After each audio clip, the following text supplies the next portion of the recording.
Welcome to Historic Miamisburg Bicentennial Edition, created by the Miamisburg Historical Society as a prelude to our city's 200th anniversary celebration. I am Carol O'Connell, a member of the media production group of the Historical Society. This program tonight is the third of the three-part series, the Miamisburg Town Center Historic District and the 9 sites on the National Register of Historic Places. Each of the 3 programs in the series features 3 of these unique buildings and sites. We hope you viewed the opening tape, which featured the Marcus Square Building, the Groby Bank, and the McGuire Block. The second set featured the Baum Opera House, the Hoff Block, and the A.R. Stocker Building. Now, this is the third set that we'll talk about today, which will feature the McGuire House, the Weaver Building, and the IOOF Block. Joining me is my guest, Bobby Sweeney, a past president of the Historical Society and an avid historian. And Bobby, take us on our third lap around the town. Third lap around the town. Well, before we get into showing these last 3 buildings, which are uniquely interesting, we ought to mention to them that we research all of this material in these, and sometimes it's difficult to find concrete information on who built these houses, when they were built, who's been in them, what they were doing. We look, and of course, if you go oral history, you talk to 6 people, they'll give you 6 different versions. But it's kind of important, and we want it to be historically correct, so we like to go in and dig this out. These buildings are so interesting, and we go back through Howe's History of Ohio and all these other books to find what the dates or the actual facts are that they found. And sometimes we never can figure out when a building was built, so we sort of use the term circa because it was within a time frame that we can prove. So we've had it, sometimes it's interesting and sometimes it's very frustrating, but at any rate, we love to do it, and this is what we've been doing to get these material for this show. Well, sometimes it's just oral tradition you have to go on, and then history is what you make it. Right. And so we are making history today. We are making history. So with that in mind, we will begin with a beautiful home that dates back to 1879, built by local merchant George Hoff, who purchased the lot from his father in 1872. So it was 7 years later when he decided to build the house. Yes. Well, it is a 2.5-story brick building in the high Victorian Italianate style. This site is located at 115 South Main Street. So if you're going down Main Street in Miamisburg, just where you cross Linden Avenue, there is the old Main Street, and that is just a few houses down there, and you would see that. But it is defined by an iron fence between stone posts and entered through an iron gate, which leads directly to the main entrance on the right of the 3 bays front facade. This entry is covered by an elaborate hood of consoles over pilasters and topped by an escutcheon like key, which is an ornamental protection to the key and to the doorknob. Right. The door itself has a large etched glass light, and on the south side, which you can't see in this picture, is a 2-story bay window. And the house has a hip roof and bracketed cornice that is coordinated with the bays in the front elevation. And this house is a beauty, always has been. Something to behold, and it really piqued the interest of the people of Miamisburg. It was the people were so involved with this and talking about it because everything was up to date, the latest, and they were interested in that. So Miles Blossom, who was the editor of the Bulletin, ran an article consistently through the papers to let them know what was going on at the Hoff Home, because that's what we called it, is the Hoff Home. And some of the things that they were doing, for instance, the lighting system was the latest thing. It was a Klingman gas machine that controlled the lighting system, and they used all the latest techniques in building, and they used some unusual woods, white walnut. You don't see that. But all of these things made this such an interesting building to follow, and everyone was watching to see what happened. To me, the interest of it was he bought this land from his dad, who owned the house on his left. And why he would want to build this gorgeous building between, on the left side, a farm building. It was originally it was where the whole family, who had a whole station, had built a log cabin there. And Mr. Ming, Jacob Ming, bought it, tore the cabin down, and built a farmhouse, a 5-room, a nice 2-story little farmhouse. And then when George was building this beautiful brick, he added 4 rooms on to the little farmhouse. So we're stuck between a farmhouse, and on the other side was his dad's home that was a Pennsylvania Dutch painted brick, plain as could be, sat right on the sidewalk. And between these two was this absolutely gorgeous home. And it just proved that in those days there were no rules or regulations to go back. Deeds weren't recorded in all instances. And so you wonder, well, you know, in today's world, we're used to having a development where everything is all the same kind. Well, this didn't happen in Miamisburg. But that brick one is still there to the north of it. Oh, yes. And then they've changed the one to the south of the house. But not that much. No.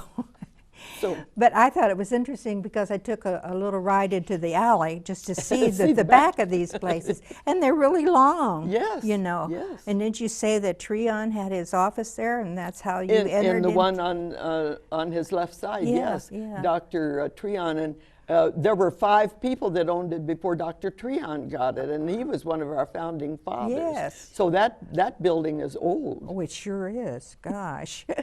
Well, the Hoffs lived in that house until 1901, and then sold it to William Cade, a well-known hardware store owner. And in 1947, now this is a familiar name to you, Dewey. No, 1947. It was sold to the Shirleys. Sorry, yes. To the Yes, Shirleys. Shirley. And who were the Shirleys? Dewey and Marie Shirley came from Dayton. She was from Wapakoneta. And they opened a furniture store, and they sold used and some new furniture and used furniture, and they grew it into a beautiful 3-story. They took the second Stocker building and converted it. It had an elevator in it. So that was one of the few things. Of course, it was a freight elevator, but we used it for people anyway. Well, you ended up owning that building. Yes, we did. Not the building, but we owned the business. The business. Yes. Yes. Well, then the house was sold to Asa, who was a steel worker, and to Reverend Lily McGuire, his wife, and she was a minister at the First Church of God. Yes. And they were the parents of the McGuire sisters, and that's where it's really got its name. So who were the McGuire sisters? Well, they were, we called her Ruby, the older one. Her name was Ruby Christine, but when they ended up on the Arthur Godfrey show and got some real publicity, it was Christine and Dorothy and Phyllis. And Phyllis did graduate from Miamisburg High School, but the other girls had graduated from Middletown before they moved here. But they were very famous. Oh. We even had a McGuire Sisters parade in Miamisburg one time to honor them because they had given us some recognition. And they used to bring their friends home from the Arthur Godfrey show, and you'd see them playing tennis on the tennis courts and things. So yes, it was fun. It was our little claim to fame. Yeah, well, they made the oldies of the 50s and 60s like Sincerely, Muskrat, Ramble, Sugar Time. Yes, yes. So they were quite famous for us around here. Yes.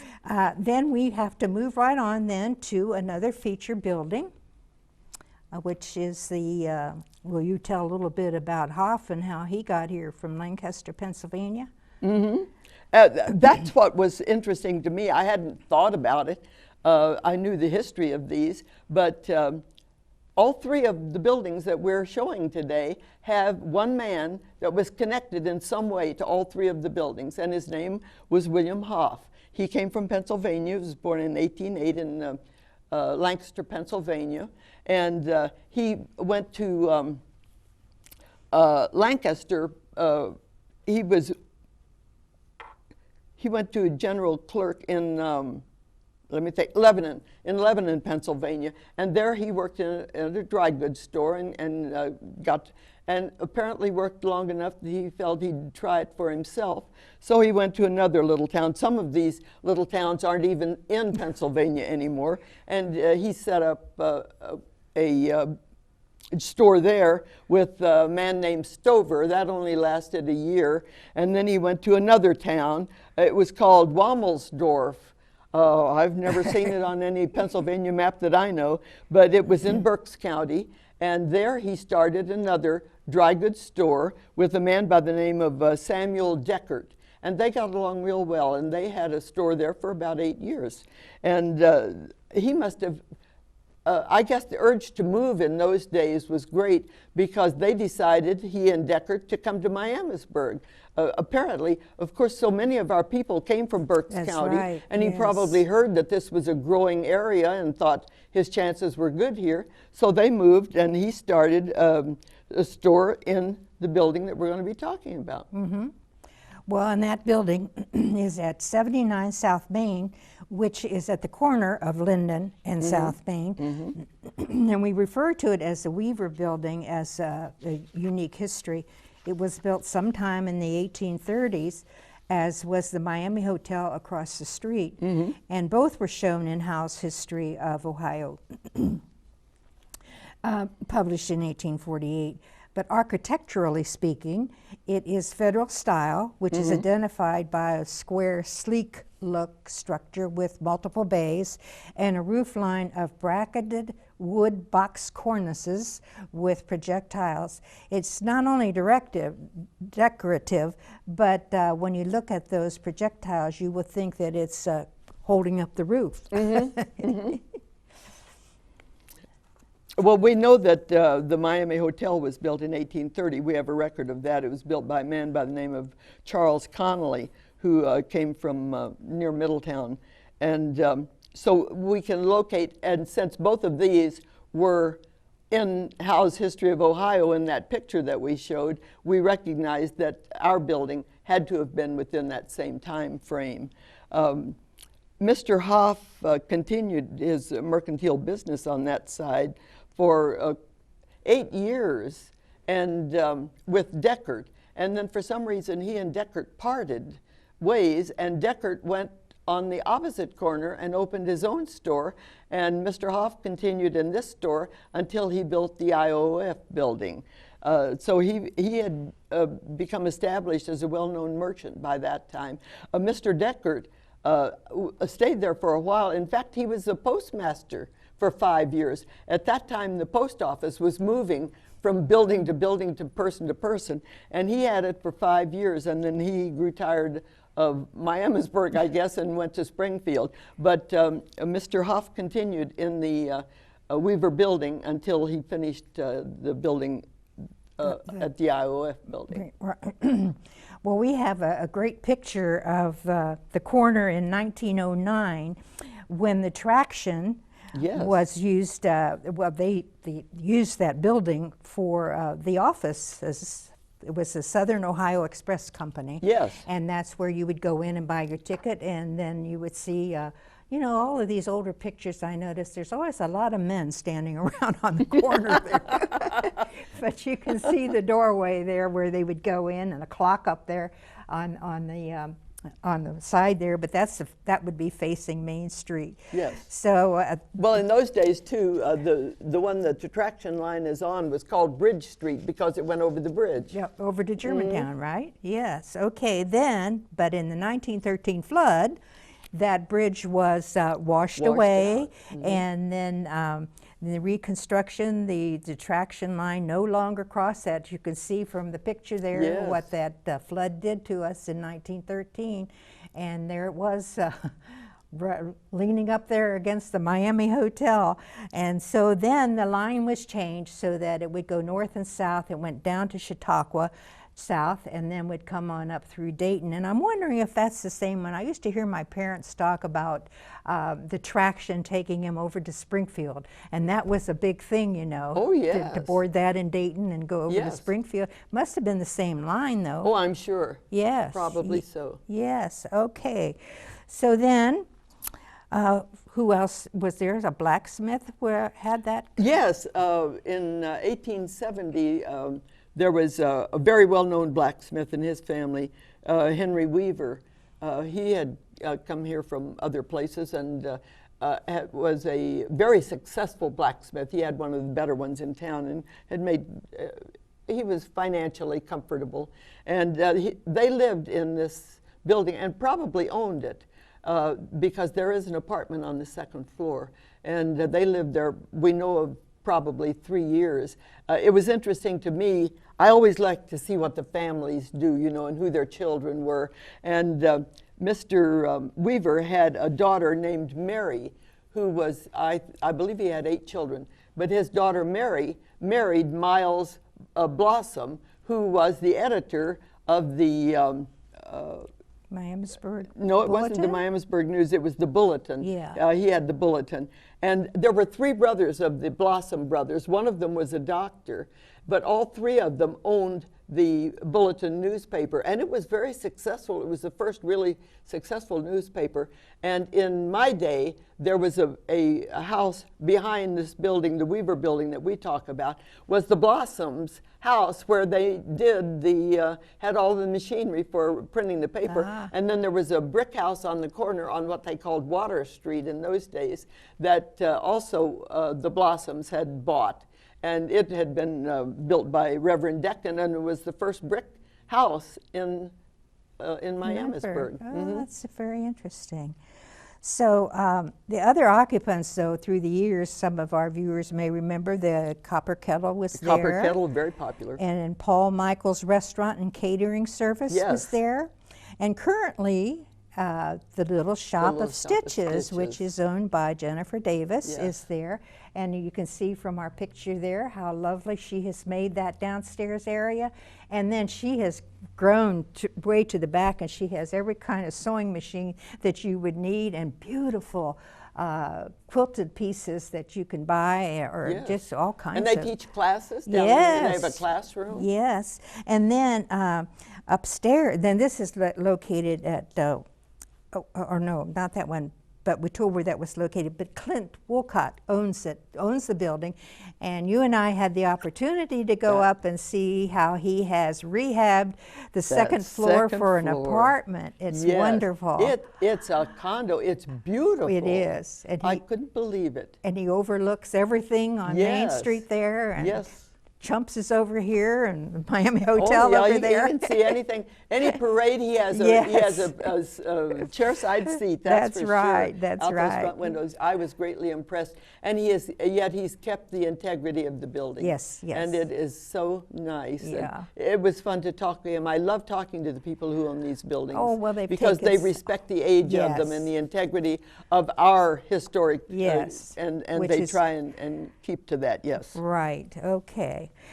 And then that takes us then to our third building, which is the IOOF building. Block. Oh, Yes. that's a block. Oh, that's right. a block. Yes. You know, I think we talked one time about why we call the blocks, because we have 3 buildings in Miamisburg that are called the blocks, and we've shown all 3 of them. Yes. Or will be as soon as we get the IOOF block.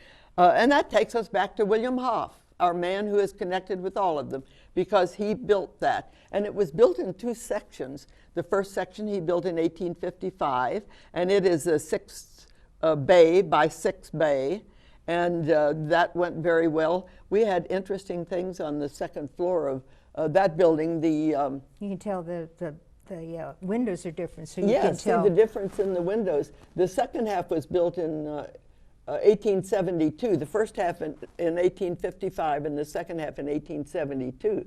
So that was the time when, remember we talked about the Winter Building, that was in the 1870s, and the Weaver Building, the other Weaver Building, which is across the street, was about the 1860s, and of course the Market Square Building that we first talked about, 1851, And so this whole corner was developing so interestingly. And then on the other little corner was this little tiny wooden house that became Dimito Spaghetti House. And nothing big was ever built on that. But we had Dimito Spaghetti House. Oh, that was so good. Is oh that my. the parking lot now? It's a parking lot Yeah, now, yes. yeah. So we tear down everything. Well, we needed parking spaces downtown. So they went on then to, well, that's during the early years. The floor on the, well, you told about that was a telephone company. They the moved. telephone They were in the company. Gwinner one time, weren't they? They The telephone they were in company? the Gwinner building, but they were in this building during the 1913 flood. Yes. Because all of that water was washing down right on the corner where they were, and Bumping into the place. They were calling home and saying goodbye to their families because they didn't think they were going to make it, but they did. Yeah. And then Charles Kinder was the managing editor of the Miamisburg News, which was the other good newspaper in Miamisburg. Well, now is that the Kinder school? named His after? sisters. Oh, okay. His sisters were teachers, and Bertha Kinder was one of the well-known teachers, and that Kinder School was named after Bertha Kinder. And Charles Kinder was very well known. In fact, he was mayor of our town, and then he was appointed to be the managing editor, so he retired as mayor and managed the paper, and then apparently he didn't do that for a while, and he got to be mayor again, and then he got back to the paper and went back to the paper, and so he was a very well-known man. Yeah, I guess well so. educated, yes. Yes, Yeah. and did a lot of different things. But some of the things that were in that building at one time, well, is the corner drugstore and the Sis and Miss shop. I think Yes. for a little town, we had a lot of dress shops We and did. haberdasheries Good and a lot ones, of things. too. Yes. Yes. That was before the big box era, though, wasn't it? Yes. And then Sorrell's Western Shop. I first remember seeing, and they had moved down a couple They took the buildings. theater over. And they had that model of the Yes, horse on top, you yes. know, and I was talking about that one time, and somebody thought it was a really stuffed real horse. A real horse. But how did they get into the Western style of selling stuff?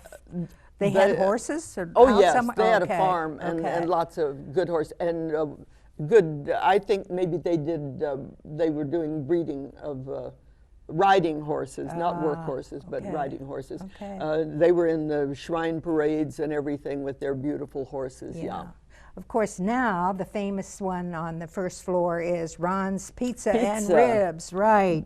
And then one half of the bay, I mean, way down at the end, south end of that first floor, though, still belongs to St. James St. Thrift James Shop. Thrift Shop has Yes. it in there. That first floor at one time had some really interesting, where Hoffs were. Kelsey Schlosser had a drugstore there, beautiful drugstore with a fountain where you could go in and order your cherry yes. Cokes and everything. Virginia Kinderdine, one of our favorite members, who is well into her 90s, and she won't mind my saying that because she's a beautiful woman. She was whatever you call soda jerk maybe, Yeah. and she worked for Kelsey Schlosser and was in that. So she loves to tell the stories of that. And that was there when I came to Miamisburg. Oh, okay. Kelsey Schlosser. And they had grocery stores. There were 3. We had grocery stores downtown all over the place. Now we have one, and it's Kroger. But a lot of thank you. groceries. We're glad because Yeah. it's a great store. But we had grocery stores. I know there were 5 on Main Street. And all good grocery Yes. stores, and you had your favorite, and then we had the meat stores, Mm-hmm. and then they had the post office. The post office was in that building for 40 years. And finally, Miamisburg got enough money, I guess, or whatever, to build their own post office, or they were subsidized by federal funds. Was that the one to they build? they built where the senior center Yes, is now? and on now it's part of the Central? senior Okay, center. yeah, Yes, yeah. But they waited that long to get the post office. So the post office was in there. Now A they got- lot of good things. Oh, yes. They got- There were stationery stores. A wonderful Bob Eschbaugh had a stationery store in that was great, and there was just a lot of And good then there stuff were in there. attorneys that were on the Attorneys second floor. and insurance people. Yes. Masters Insurance, Coconor and Lentz it was at that time. Uh-huh. And then it was Coconor and Masters, and now it's Masters, yeah. Well, it's wonderful though how those things happen. And then there's also another Hoff House that they built. Yes, when Mr. Hoff moved, he didn't like that Pennsylvania thing, and he built that beautiful new house for himself and his wife and family. And it's right behind the store that he built. There's an alley between that and the house. But it's gorgeous. It's another one of those Italianate styles that they love because it matches very much the one that his son built. And then Hoff sold it to the Methodist Church for their pastor to live, because the Methodist Church at that time was right across the street, up the street from them.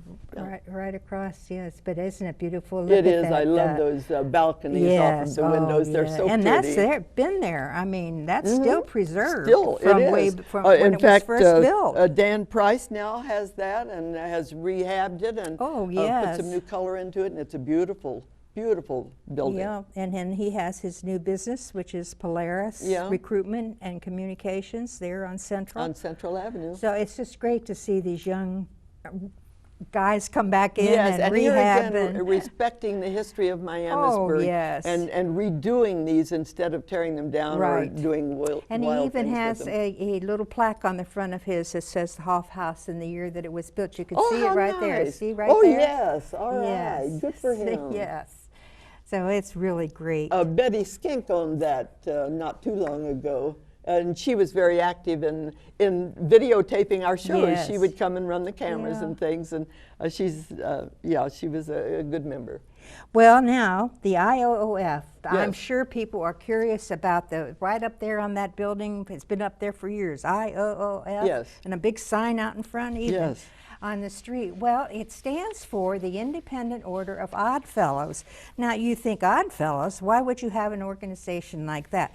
Well, it has very historic significance because it was started in the 1700s in England, and it was these fellows that were outside the normal trades, and they would take care of their down and out fellow workers who, at that time, you never took care of anybody. If you read any Charles Dickens and any of that stuff, you know how it was in England. And so they have taken so much of that, and they go by the tenets of friendship, love, and truth. And in the olden days, then they took care of the widows, and then even maybe had to bury people and groceries and all of that. But today they work. Ours was started in Miamisburg in 1843. And they had to join then with Germantown because we just didn't have enough members. And then that group works with the schools, and they have a wonderful international thing where they send a high school student on these trips to all of the historical places in the United States. It's wonderful, yes. So they do still have the tenets of friendship, love, and truth. And in 1900 was their peak year, and so we are coming to our close, and this has just been wonderful to go through all of our buildings, so thank you, Bobby. I hope we've developed an interest to the other people. We have completed the third part of the three-part series of historic Miamisburg. The buildings will display a plaque pretty soon. We're working on that to show the identity of these places.